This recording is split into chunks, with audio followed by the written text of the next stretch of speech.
Is it difficult to stay true to yourselves in this industry? Not really, I think it's hard. I think, but if you've got good people around you, yeah, like your parents and management and people who aren't going to fill your head with like, falseness, yeah. It's like, we've got people around us who I don't know, are just like us, they have the same output, so I can't see that happening. I just think... No, I think as well, like we said before, going back to the thing, like we worked up for it, do you know what I mean? Like, you understand what you have to do to put into it, you know, when you work out, it's like any job, do you know what I mean? If you work really hard at it, things come, and we've worked really hard at it, so when things do come, we remembered what we've done to get here, do you know what I mean? We're not going to sit around now and take the piss, do you know what I mean? More, we're not like... Yeah, exactly. We've done some things now which people will become like complacent with and they've made it now, do you know what I mean? Whereas we want more, we don't want just... That's what I mean, we played that tent over there, but do you know what I mean? When we were headlining the main stage over there, that's when you can probably be a bit more complacent and stuff like that, but at the moment we've still got to... Do you know what I mean? Even though we've come so far in this like short space, we put so much work into it. We want to put a lot more into it. Do you know what I mean? We feel like. Don't you mean the album's not even out yet? Yeah, so exactly. I think that's when you can fully make your mark and take it from there. This all feels like the dress rehearsal to us. So yeah, like you say, well, the debut album will be released in a couple of, I think, in a month or so. Yeah. Yeah, is it kind of like that's where you start now? Yeah, I reckon so. Like I said, this feels like we're building towards that, and this is, I don't know, building up a fan base and a solid foundation to then release that. So you don't release it in the dark. Like, we feel like we've got a great team. We're at the right point to release it. We're not just going to throw it out willy-nilly. We want it to be like a big thing and stand the test of time, which we think it does. And then this record, some of the songs are older than others.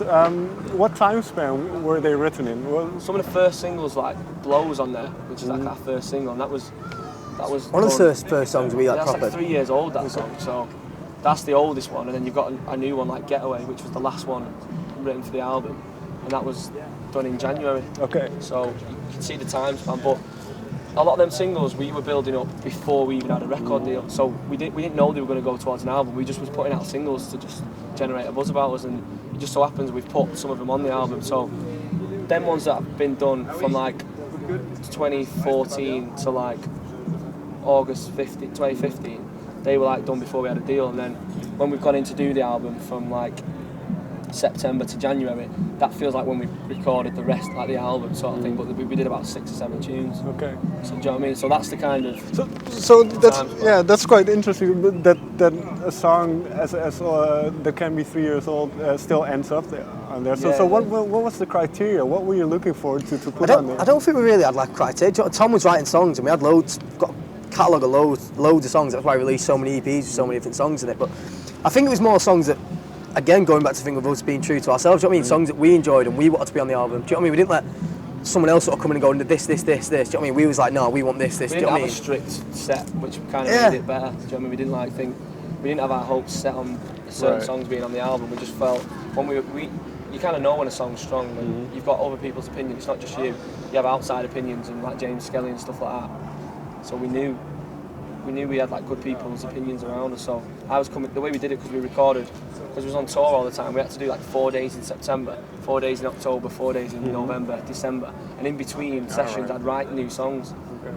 So it was constantly fresh and creative. So we built some of the songs in the studio as opposed to going to a rehearsal room, just because we didn't have time. So that kept it, like I said, fresh and creative, and there was no set rules to like, it needs to be a certain way. And ultimately, it's us 5 making the music, so it sounds like Blossom still. So I think that's why the outcome was so, exceeded our expectations. Is there? I just thought of this, so maybe it's too far-fetched. But what you mentioned is, does there come a certain expectation being a band from Manchester and having that musical history in Manchester? No, I think you're always going to get some sort of label with that, do you know what I mean? Because Manchester's such a great musical city, do you know what I mean? And so many massive bands have come out from there. And they have influences ours, but I think we've got our own sound, do you know what I mean? Like, I don't think you listen to us and say they sound like the Smiths or they sound like Oasis, do you know what I mean? Or I think the only sort of thing is maybe the accent, do you know what I mean? It's a bit similar. It's been more of like because people from Manchester get behind the bands and they support them like a football team. If you're good enough and the songs are good enough, then they'll really back you, and we've kind of had that. And we feel lucky to have that, and we feel like the songs are strong enough for them people to keep backing us. And we've given out a lot of music on like EPs before the album, which a lot of them bands who we're talking about as our heroes have done that as well. So it's kind of like you've got that heritage subconsciously there, but you're not constantly looking to it going, oh, I need to do what they've done. Yeah. It's just kind of ingrained into it. Ingrained into like your musical like, heritage, I suppose. Yeah.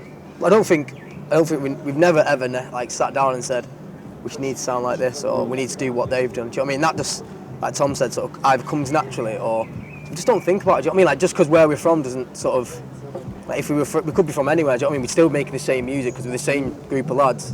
You know what I mean? Who are all friends who want to make music that we feel no one else is making, so we make. Do you know what I mean? Our vibe to what we want to listen to. Do you know what I mean? But I can imagine that the media likes to pigeonhole you somewhere. But no, of course. I think we've never really been pigeonholed because we're from Stockport. Yeah. We've always said that, so they've kind of differentiated it a bit. But it's not. Do you know what I mean? It's a stone's throw away from Manchester. So all the Manchester bands are our heroes, and people, the city seems to be taking to us really well. So, do you know what I mean? We let them do that. We just keep writing the tunes. But I think every band when they're emerging as well, but gets pigeonholed. Do you know what I mean? Like, if you look at bands through the time, like Sabin, what they used to get called like back in the day, they were like. Yeah, they compared them to like Stone Roses and stuff like that. And you can kind of hear it, but I suppose like now, once you're established enough, you just say, oh, they sound like Sabin. You don't need that. Because Sabin do sound like Sabin, do you know what I mean? Like that, they've got their own sound. It's meant. Do you know what I mean? Like, when you first come out, people will. Obviously, I suppose, they'll look to compare you to some sort of familiarity. So people who've never heard you will go, they need a reference, which I get. But I think when the album's out in a year and a half's time or a year, then people will go, you sound like Blossoms. Yeah. Or new bands will go, oh, it sounds a bit like Blossoms. So then we'll be the reference point. Yeah, well, that's how it works, isn't it, I suppose? But yeah, we're still at a stage where people want a reference, so we're happy to. If we like the bands, then we're cool with it. Yeah, exactly. And well, we've talked about the criteria for the album. I'll start with you, Tom. Is there which track for you couldn't have missed the album that ended up on there? Which one couldn't have? You mean like an older song? If we take the track listing, which of these songs you definitely wanted on there? Some of the ones that we built in the studio, because we just did them new and fresh. They were like, right, they're going on the album. There wasn't time to go. I hope that stays on the album, I suppose. Whereas the older ones, you had that thing, but maybe a song like Blow, because it was like it was our first proper single, and it's just like, it's the one where we stop and everyone sings along. It's got like an affinity to us, and it's the first song we kind of jammed, and it's just like, it's got to be on the album, do you know what I mean? I'd say that, or my favourite really, and that's got special meaning to me. That I like that song, and I want that to be on the album. Do you remember where the initial spark for that song came from? Blow. Yeah. Listening to the Doors a lot. Okay. From Joe and Charlie, because they listened to him and I never really had listened to him. But now it doesn't really even sound like it, but yeah, that was kind of the thing. And it had a big chorus, like what people would sing along to, I suppose. But again, it's not like a conscious thing, it's just the way you write and it all comes naturally.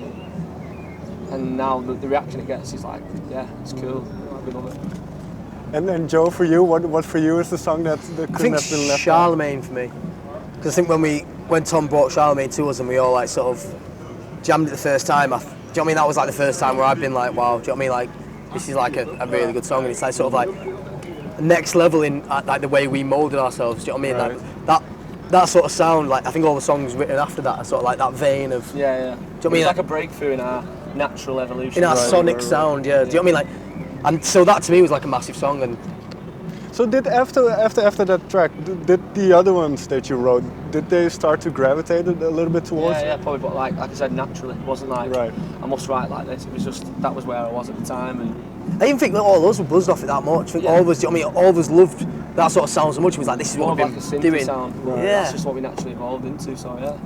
I mean, that's what got us like recognised more so and things like that. Yeah, people seem to take to it and stuff. But that again, it wasn't like, oh, people like this, let's write songs like that. It was like, well, we like it. Just, that's what we've never like consciously wrote things that we think people would like. Do you know what I mean? We've wrote things that we think we'd like. Do you know what I mean? We're a band. We make music that we think that we like. Do you know what I mean? Yeah. But saying that, I've come from that euphoric big chorus background. So stadium band. People will like that. And there is a little bit of that in your head, like you're thinking, will people sing along to this and stuff like that. That's where our music goes down well. Even me and Tom were younger. Do you know what I mean? When we go to watch bands, we go to like Oasis at Heaton Park or Stone Roses at Heaton Park. Do you know what I mean? Very rarely going to like Academy 3 or. Do you know what I mean? The arse end of some bar, watching some guy, do you know what I mean, play a diddly bow, do you know what I mean? We'd just be like watching massive bands, like, you know what I mean, play massive things with everyone loving it, do you know what I mean? And me and Tom would be singing there, like, first time they've ever had a drink properly, do you know what I mean? Like, proper singing our hearts out stuff. And that's, do you know what I mean, that's something that we really love, and we love that sort of music, and we've ingrained it in things, other things we love, like that sort of 80s thing or that sort of synthy thing. Do you know what I mean? We're just doing things that we really like doing. So in a sense, is that then the ultimate goal where you want to go as a band, to have those big stadium shows? And like,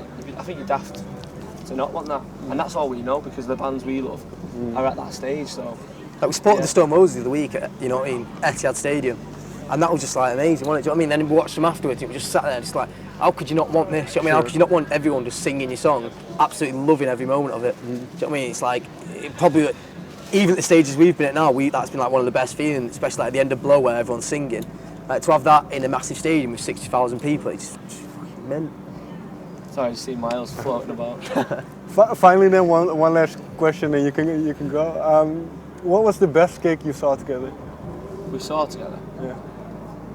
Stone Roses, I reckon. Or Oasis. We was together more at Stone Roses, I think. Yeah, I got separated, didn't we? So yeah, probably Stone Roses. Do you remember that night? Yeah, very, very well. Yeah, I was sticking my hands. Over me. Yeah, it was fun. Yeah. One of the moments, you know what I mean, we indulged and we had a good time, and it was just like, yeah, one of them coming together and breakthrough moments. Maybe that was a moment where we thought, oh, I'd love to do this. Do something I mean, amazing. but not as like a career, just like, Come here, Miles, come and sit in. it's just kind of fun. Yeah, so I'd say that was like our favourite. Yeah, but yeah, definitely. We just mental. And then obviously we're supporting him last week, do you know what I mean, after we'd been there before in That's a like band. full circle. Yeah. Well, did you get the chance to meet them? Not on Wednesday, because we had to shoot off like pretty much as soon as we finished, because we were busy. But we've met him. We've met like Ian Brown at our manager's birthday.